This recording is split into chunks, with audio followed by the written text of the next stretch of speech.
Hello friends, आज हम आप सबके लिए लाए हैं मोदू नॉवल एक्सप्लेनेशन का पार्ट 74। किसी के मरने के बाद उसे सज़ा देने का कोई तरीका नहीं है, इसलिए फेचेंगू को उसकी करतूतों के लिए कोई सज़ा नहीं मिली। पर उसके गलत तरीके से बनाए हुए पैसों का बंदोबस्त तो होना ही था। फेदू बहुत पहले से ही इन सब के लिए रेडी था। जिन चीज़ों को त्यागना था उन चीज़ों को उसने त्याग दिया, और जहाँ पर चुप रहना था वहाँ वो चुप रह गया। उसने अपने लिए कुछ अच्छा अंजाम उम्मीद नहीं की थी, पर अपने लिए काम करने वालों के लिए उसने एस्केप रूट प्लान करके रखा था। अब उसे खुद को ही उस एस्केप रूट को मैनेज करना पड़ रहा है। इसका मतलब अब वो पहले जैसा निठल्ला अमीरजादा बनकर नहीं घूम सकता। वो तो थोड़ी सी पतली खिचड़ी खाकर खुद का गुजारा कर लेगा, पर ऑफिस में काम करने वाले इतने सारे स्टाफ का क्या? उनके बारे में सोचकर फेदू को एक जिम्मेदार प्रेसिडेंट की तरह रोज़ ऑफिस जाकर काम करना पड़ रहा है। लोरेंजो ने उसके लिए अपने एस्टेट में एक पार्किंग स्पॉट का इंतज़ाम कर दिया। उस पार्किंग स्पॉट के डिज़ाइन में कुछ प्रॉब्लम है। प्री ओन्ड अपार्टमेंट खरीदते टाइम किसी को वो पार्किंग स्पॉट मिला था, पर बाद में उस खरीदने वाले ने वो पार्किंग स्पॉट कम दाम में लोरेंजो को बेच दिया।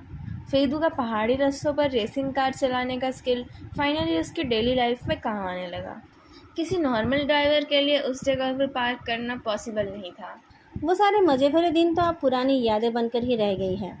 पर जब किसी को पता हो कि वो क्या कर रहा है, तब बिज़ी रहना उतना भी बुरा नहीं लगता है। रोज शाम को फेदू अपना लैपटॉप लेकर बेसमेंट जाने की सीढ़ी में बैठ जाता है और ओवर टाइम काम करता रहता है। उसके लिए वहाँ पर तरह तरह के कुशन्स हैं। उसके राइट साइड में एक कप होल्डर है जिसमें क्रिस्टल क्लियर पियर वाटर है, और उसके लेफ़्ट साइड में लुईगो है। लुईगो लैपटॉप के वेंट के पास उसकी गर्म हवा में आंखें बंद करके आराम करता है। जब बहुत देर तक लैपटॉप में देखकर फेदू की आंखें थक जाती है, तब वो आंखें उठाकर एक सुंदर आदमी को देखकर आंखों को रेस्ट देता है। उस सुंदर आदमी को बहुत अच्छे तरीके से पता है कि वो सुंदर है। वो अपने पसीने से टपकते हुए बॉडी पर एक लूज एक्सरसाइज पैंट के सिवा कुछ और नहीं पहनता है। उसके बेसमेंट में बॉडी बिल्डिंग के सारे सामान हैं। ट्रेडमिल से उतरकर लोरेंजो एक टॉवल से पसीना पोंछते हुए और अपने पेक्स और एब्स को दिखाते हुए फेदू के पास आता है। तुम हमेशा बस बैठकर देखते रहते हो। पिछली बार डॉक्टर ने तुम्हें एक्सरसाइज करने के लिए कहा था ना?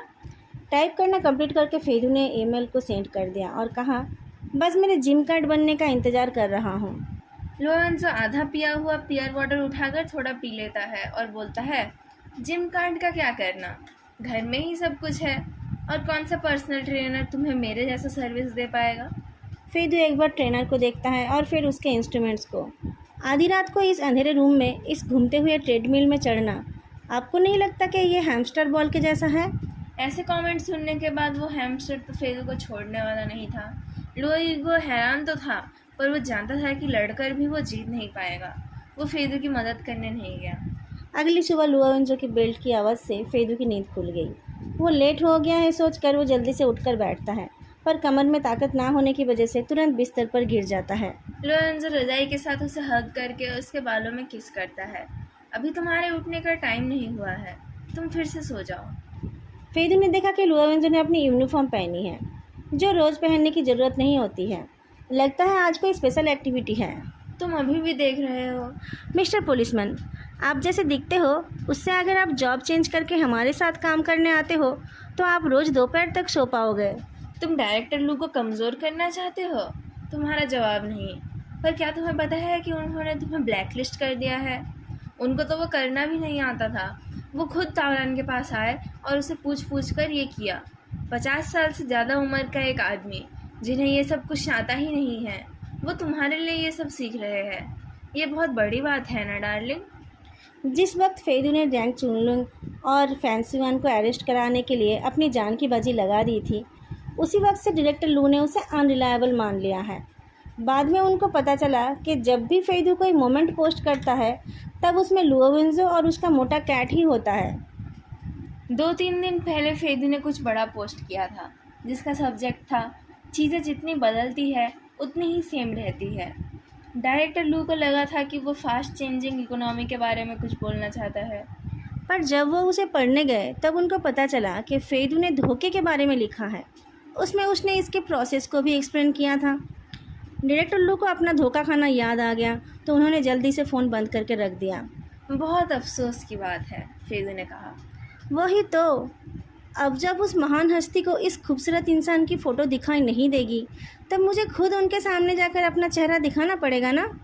अरे देर हो रही है, मुझे जाना पड़ेगा। इतनी जल्दी क्यों? फेदू अपना पजामा पहनते हुए पूछता है। आज गुजाओ की डेथ एनिवर्सरी है। आज उनको और जियाऊ को शहीद का सम्मान दिया जाएगा। वहाँ एक सेरेमनी होगी। ये सेरेमनी वहाँ पर है जहाँ गुजाओ को दफनाया गया था। वो ग्रेवयार्ड एक रिमोट एरिया में है और छोटा सा है। पैसे बचाने के लिए ग्रेव्स के बीच में ज़्यादा स्पेस नहीं छोड़ी गई है। कुछ लोगों के आ जाने से ही वहाँ भीड़ हो जाती है। सूरज उगने के साथ साथ आज उस ग्रेवयार्ड के सामने गाड़ियों की लाइन लग गई है। आज की सेरेमनी बहुत ही गंभीर टाइप की है। बहुत सारे लोग गुजाओ के ग्रेवस्टोन से 3 रोज़ छोड़कर खड़े हैं। उसके बाहर मीडिया वालों की भीड़ ख़त्म ही नहीं हो रही है। डायरेक्टर लू एक पहले से ही लिखी हुई मेमोरियल स्पीच पढ़ रहे हैं। जियाओ हायांग एक फूलों का गुच्छा पकड़े हुए एब्सेंट माइंडेडली खड़ा है। लुओ वेंजो ने उसे कोहनी मारी। स्पीच ख़त्म होने वाली है। जैसे ही उनका बोलना ख़त्म होगा, तुम जाकर ये फूल देना। ठीक से चलना। यान सिटी सैटेलाइट टीवी के कैमरा का फोकस तुम पर ही है। जियाओ हायांग ने आंखें घुमाकर देखा तो उसे कैमरा दिख गया। कैमरामैन ने दूर से मुस्कुराया। जियाओ हायांग को एक पुरानी बात याद आ गई। जब वो छोटा था तब उसके स्कूल में मिलिट्री कैंप के सम्मान में एक स्पेशल परफॉर्मेंस का इंतज़ाम किया था, जिसमें कोरस गाने के लिए वो भी सिलेक्टेड हुआ था और फ्रंट रो में खड़ा था। एक लोकल टीवी चैनल उससे कवर कर रहा था। ये उसका फर्स्ट टाइम था जब वो कैमरा के सामने आया था। वैसे तो उसका ज़्यादा इम्पोर्टेंट रोल नहीं था, पर टीवी पर आना उसके लिए बहुत बड़ी बात थी। टीचर से टाइम पता करके वो गुजाओ के घर जाकर उनके साथ टीवी देखने बैठा था, पर वो पूरा ब्रॉडकास्ट 1 मिनट का भी नहीं था और जिस कोरस में वो गा रहा था उसकी सिर्फ एक झलक ही दिखाई गई। जैसे ही कैमरा घूमकर जियाओ हायांग की तरफ आने लगा, शॉट को कट कर दिया गया। जियाओ हायांग रोने लगा तो गुजाओ ने उसे तसल्ली दी। 6.5 साल की उम्र में तुम लगभग टीवी पर आ गए। हो सकता है कि 7.5 साल की उम्र में तुम टीवी पर सेंटर पोजीशन में दिख जाओ। तुम तो मेरे से ज़्यादा अच्छा कर रहे हो। मैं तो कभी टीवी पर नहीं आ पाऊँगा।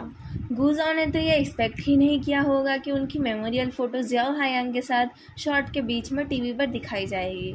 स्पीच के बाद जियाओ हायांग फूल देने गया। सब ने सैल्यूट किया और चारों तरफ से कैमरा की शटर की आवाज़ आने लगी। सिर्फ एक कोने में जियाओ की माँ अपना मुंह दबाकर रो रही थी। उनको डर था कि उनके रोने की आवाज़ से उस सेरेमनी की गंभीरता टूट जाएगी। सबको जाते देख जियाओ हायांग ने धीमी आवाज़ में कहा, अंकल गू की पेंशन लेने के लिए कोई नहीं है। उनका तो कोई नहीं है। लुओ वेंजो के कदम रुक गए। जियाओ हायांग खुश नहीं था, बल्कि खोया खोया सा था। जियाओ हायांग कभी भी स्ट्रांग नहीं था। उसके लिबरल आर्ट्स के ग्रेड्स और उसका टेम्परामेंट देखकर टीचर्स को लगता था कि वो बड़ा होकर सोशल साइंस में कुछ बड़ा करेगा। किसी को उम्मीद नहीं थी कि वो पुलिस में जाएगा। कैसे वो एक क्रिमिनल पुलिस ऑफिसर बन पाया, यह उसके खुद के लिए भी एक मिस्ट्री है। शायद उसके नसीब में ये लिखा था कि वो गुजाओ को जस्टिस दिलाने के काम में भाग लेगा। इतने सालों से उसका एक ही लक्ष्य था, पुलिस ऑफिसर बनकर उस पुराने केस का इन्वेस्टिगेशन करना और सच्चाई सामने लाना। उस काम के हो जाने के बाद वो क्या करेगा, ये उसने कभी नहीं सोचा था। क्या तुम ये काम करते रहना चाहते हो? लुओ वेंजो ने पूछा। जियाओ हायांग के पास कोई जवाब नहीं था। क्या तुम्हारा कोई और प्लान है? जियाओ हायांग ने धीरे से गर्दन हिलाया। तभी लैंग चाओ एक फ़ोन लेकर दौड़ कर आई। कैप्टन लुओ, उस क्रॉस प्रोविंस फ्रॉड ग्रुप का डेरा मिल गया है। क्या हम उन्हें पकड़ने जाएंगे?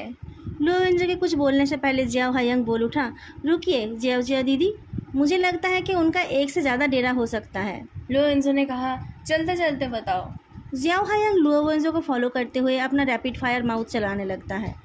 आगे की तरफ देखते हुए चलते रहना है। अगर सामने कुछ रास्ता ना दिखे फिर भी अपने चलने की आदत को बदलना नहीं चाहिए। थोड़ा धैर्य रखने पर एक दिन रास्ता और मंजिल दोनों मिल जाते हैं। लुओ वेंजो बहुत सीरियस फेस लेकर ऑफिस के अंदर आया। कुछ आया है? उसका सीरियस टोन सुनकर सबको लगा कि कोई बड़ा केस आ गया है। सब काम छोड़कर ध्यान से उसकी बातें सुनने लगे। लुओ वेंजो ने टी कप उठाकर एक गुच्छे पेपर्स को हिलाया, जो देखने में टिकट्स की तरह है। मैं जानता हूँ कि तुम लोग ये सुनकर बहुत एक्साइटेड हो जाओगे। अगले संडे 2 बजे एक ग्रुप फ्रेंडशिप एक्टिविटी है। आने जाने का खर्चा भी मिलेगा। कुछ ही टिकट्स हैं। सब लोग आई रोल करने लगे। ये कैसा एटीट्यूड है? ऑर्गेनाइजेशन को तुम सिंगल लोगों की फ़िक्र है, इसलिए तुम्हारे लिए कुछ टिकट्स दिए हैं। अगर उस दिन किसी की ड्यूटी पड़ती है तो मुझे पहले से बता देना, मैं उसके बदले ड्यूटी कर लूँगा। जिनके पास फैमिली है उनको तो सेक्रीफाइस करना ही पड़ेगा। लोरेंजो के सेल्फलेस ऑफर के लिए किसी ने उसको थैंक्स तो कहा ही नहीं, बल्कि उनको देखकर लग रहा था कि वो लोग रिबेल करने वाले हैं। मैं वाटर कूलर के ऊपर ये रख रहा हूँ, इंटरेस्टेड लोग एक एक करके आकर ले जाना। जो सिंगल नहीं है वो मज़े लेने के लिए ना जाए, बाकियों को चांस दे। कम उम्र वाले लाइन में पीछे लगना। लुओवेंजो जियाओ हायंग के सीट के पास से जाते हुए उसके बालों को बिखरा देता है। मौके का फ़ायदा उठा लेना। पर जियाओ हायंग तो खाना खाते हुए एक ओल्ड केस को स्टडी करने में बिजी था। उसे बाहर की कोई बातें सुनाई नहीं दे रही थी। लोरेंजो के सडन अटैक से वो हैरान होकर देखता है। उसके मुंह में ब्रेड ठुसा हुआ था और लोरेंजो के अटैक से उसका चश्मा भी लुढ़क गया। वो एक चिपमंक की तरह दिखने लगा। लैंग चियाओ पिछली रात को नाइट शिफ्ट कर रही थी। वो अपना चार्ज हैंड ओवर करके जाने के लिए रेडी थी। वो अपना बैग उठाकर जाने लगी। अब हम सिंगल हैं तो हमें मैच मेकिंग के लिए भी भेजा जाएगा। जिसे जाना है जाए, मैं नहीं जाऊंगी। जियाओ हायंग कोने से सर उठाकर उसे देखता रहा। लुओवेंजो ने कहा, मैच मेकिंग किसने कहा? यह फ्रेंडशिप है। फ्रेंडशिप मतलब मेल और फीमेल को अलग अलग टेबल पर बिठाया जाएगा। टेबल के ऊपर टैंजरीन, मेलन सीड्स और पानी की बॉटल रख देंगे, और क्या। सब लोग इसी सिस्टम से होंगे और ऑकवर्डली एक दूसरे को देखते रहेंगे। किसने कहा कि सब एक ही सिस्टम से होंगे? लुओवेंजो अपने ऑफिस के अंदर से बोलता है। डायरेक्टर लू की वाइफ के सॉन्ग एंड डांस ट्रूप ये स्पॉन्सर कर रहा है। तुम्हें पता है उन्होंने कितनी मुश्किल से मैडम को राजी कराया है? उसकी बात ख़त्म होने से पहले ही सॉन्ग एंड डांस ट्रूप का नाम सुनकर कुछ लोग टिकट्स लेने के लिए दौड़े चले गए। टिकट्स लेकर वो बोलने लगे, शुरू में एक एग्जीबिशन होगा और शाम को एक प्ले। अरे यहाँ तो बुफे भी रहेगा। लैंग चियाओ डोर तक चली गई थी। वो रुक गई। बुफे? किसी ने रेस्टोरेंट का नाम लिया। अलग अलग देशों के famous dishes, unlimited sea food, Italian handmade ice cream. बाकी का ना सुनकर ही लैंग चियाओ चिल्ला उठी, मैं जाऊंगी। लोरेंजो दुखी होकर बोलता है, लैंग बिग आइज, क्या मैं तुम्हें खाना नहीं देता? तुम अच्छा प्रोग्रेस कर रही हो। लैंग चियाओ सेमलेसनेस में लुओवेंजो की सबसे अच्छी स्टूडेंट है। एक इनविटेशन कार्ड लेकर वो बोलती है, मेरा कोई प्रोग्रेस नहीं हुआ इम्पीरियल फादर। तुम एक छोटी बच्ची हो, तुमने कैसे बड़ों से पहले ले लिया? एक आदमी ने कहा। अरे बड़े भैया, आपका बेटा भी 2 साल का हो गया है, आप क्यों ले रहे हो? किसी और ने कहा। जिन इनविटेशन कार्ड्स को थोड़ी देर पहले कोई लेना नहीं चाहता था, अब उनको लेने के लिए सब लड़ने लगे। जियाओ हायंग चुपचाप ये सब हंगामा देख रहा था। अब वो पहले जैसा तो नहीं रहा, पर उसे अभी भी इन सब में पार्टिसिपेट करना नहीं आया। तभी तावरन आकर उसे इशारे से चुप रहने के लिए बोलता है और टेबल के नीचे से उसे एक टिकट देता है। पता नहीं उस क्योटिक सिचुएशन में उसने कैसे वो मैनेज किया था। वहाँ गोली नहीं चलानी है, तुम जाओगे ना? जियाओ हायंग गर्दन हिलाकर ना बोलने जा रहा था, पर तभी उसकी नज़र मारपीट करने वाले लोगों पर पड़ी। उन लोगों के बीच कोई एक ऐसी थी जो रात भर ड्यूटी करने के बाद भी सीनियर्स के ग्रुप को धूल चटा रही थी। उसे देखकर जियाओ हायंग गर्दन नहीं हिला पाया। उसने बहुत धीमी आवाज़ में कहा, मैं चला जाऊँगा। तावरन उसके सर पर मारकर चुपचाप अपनी सीट की तरफ जाने लगा। उसके थोड़ी दूर जाने के बाद जियाओ हायंग को कुछ समझ आया।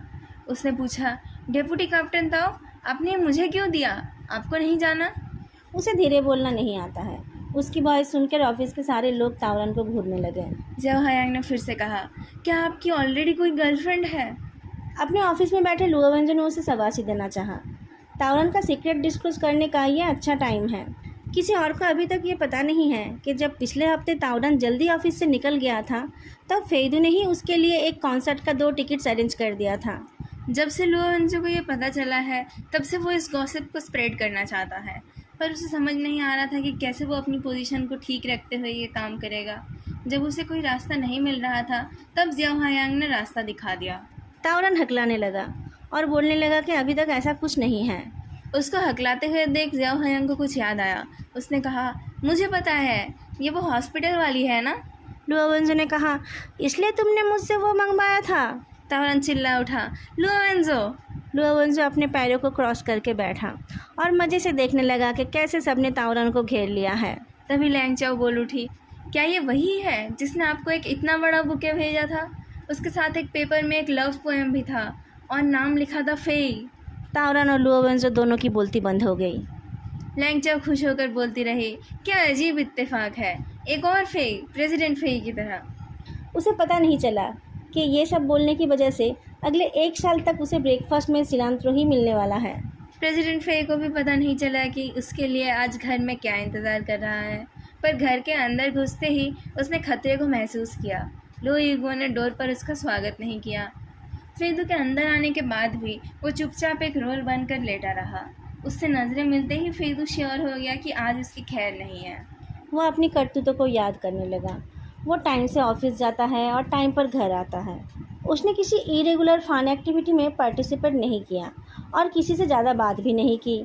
बस एक दिन ऑफिस लंच में थोड़ा सा ड्रिंक किया था और एक दिन जब उसकी कार रिस्ट्रिक्शन पर थी तब सबवे आते टाइम उसके शर्ट में किसी के लिपस्टिक का निशान लग गया था। फेदू के दिमाग में और भी बहुत कुछ चल रहा था। उसने चुपचाप घर से निकल जाने का सोचा। जैसे ही वो डोर खोलने गया, लो ईगो ने म्याऊं किया और पीछे से एक हाथ ने आकर डोर को क्लोज कर दिया। प्रेसिडेंट फेई, घर आकर फिर कहाँ जा रहे हो? फेदू ने कहा, मुझसे गलती हो गई थी। कौन सी गलती? परसों जब आप नाइट ड्यूटी पर थे तब मैंने रात के 3 बजे तक वीडियो गेम खेला था। लुओवेंजो को कुछ नया पता चल गया। गलत कन्फेशन कर दिया है। पता चलते ही फेदू ने कहा, कल शाम को मैंने बस 2 घूंट वाइन पिया था। लुओवेंजो मुस्कुराकर बोलता है, और क्या? आपके टी कप को मैंने तोड़ा था, बिल्ली ने नहीं। लुओवेंजो को समझ आ रहा था कि उसके घर में 2 बिलाव रहते हैं। फेदू को लगा कि बचना है तो अब उसे अपनी बॉडी को यूज़ करना पड़ेगा।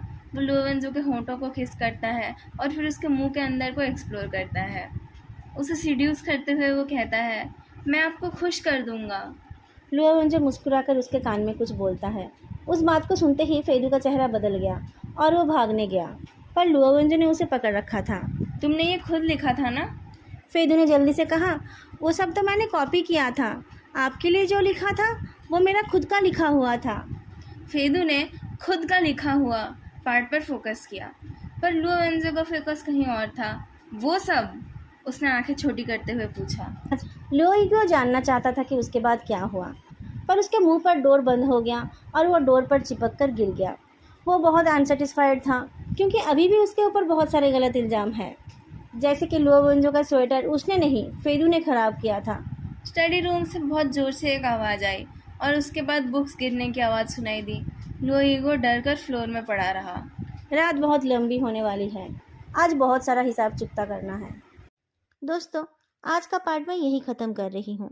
आप लोगों को आज का पार्ट कैसा लगा बताना मत भूलना और वीडियो को लाइक करना भी मत भूलना।